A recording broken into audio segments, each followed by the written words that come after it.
ഈ വൈനറികളുടെ ഇടയിൽ കൂടെ നമ്മൾ കാണുന്നത് അറാറത്ത് മൗണ്ടൻസ് ആണ്. ഹിസ്റ്റോറിക്കലായിട്ടും റിലീജിയസ് ആയിട്ടും ഒരുപാട് പ്രത്യേകതകൾ ഇതിനുണ്ട്. നോഹയുടെ പെട്ടകം വെള്ളപ്പൊക്കത്തിന് ശേഷം തങ്ങിയത് ഇവിടെയാണ്. മഞ്ഞുകൊണ്ട് മൂടി നിൽക്കുന്ന അറാറത്തിനെയാണ് നമുക്ക് കാണാനായിട്ട് പറ്റുന്നത്. പക്ഷേ ഇത് ശരിക്കും ഒരു അഗ്നിപർവ്വതമാണ്. ഇപ്പോൾ ഇത് ഇനാക്റ്റീവ് ആണ്. അവസാനമായിട്ട് 1840 ഇറപ്ഷൻ ഉണ്ടായത്. കോർ വിരാബ് മൊണാസ്ട്രിയിലാണ് ഇപ്പോൾ നമ്മൾ എത്തിയിട്ടുള്ളത്.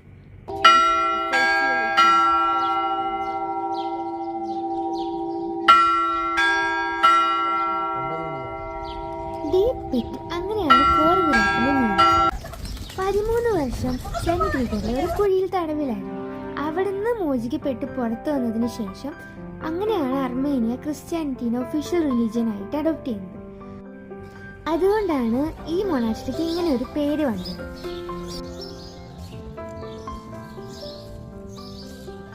ടർക്കിയുടെ ബോർഡറിലായിട്ടാണ് ഇതുള്ളത് കേട്ടോ. ഇവിടെ നോക്കിക്കഴിഞ്ഞാൽ നമുക്ക് അറാറത്ത് മൗണ്ടൻസ് കാണാനായിട്ട് പറ്റും. അടുത്ത സ്ഥലത്തേക്ക് പോകാനായിട്ട് ബസ്സിൽ കുറേ സമയം ഇരിക്കേണ്ടതായിട്ടുണ്ടായിരുന്നു.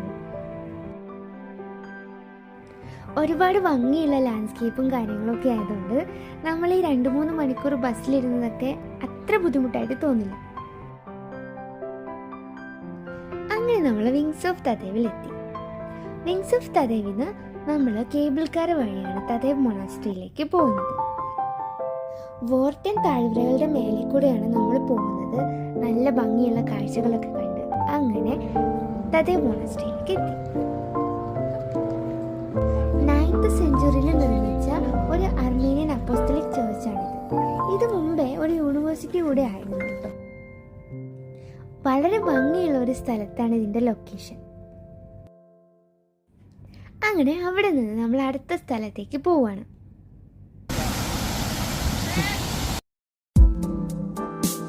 ഇപ്പൊ നമ്മൾ നടന്നുകൊണ്ടിരിക്കുന്നത് അർമേനിയയിലെ ഹിഡൻ നാച്ചുറൽ ജെമ്മായിട്ടുള്ള ഷാക്കി വാട്ടർഫോൾസിലേക്കാണ്.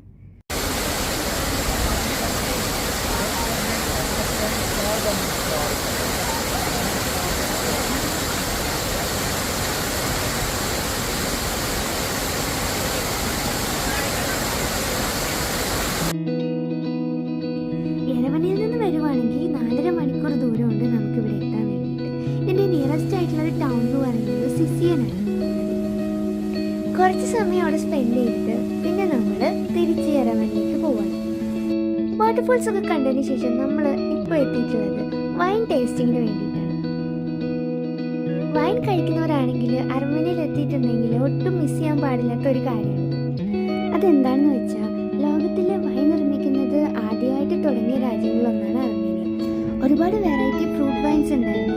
ലോക്കൽ ചീസും ബ്രെഡും ആയിരുന്നു അതിൻ്റെ കൂടെ പെയർ ചെയ്തിട്ടുണ്ടായിരുന്നു.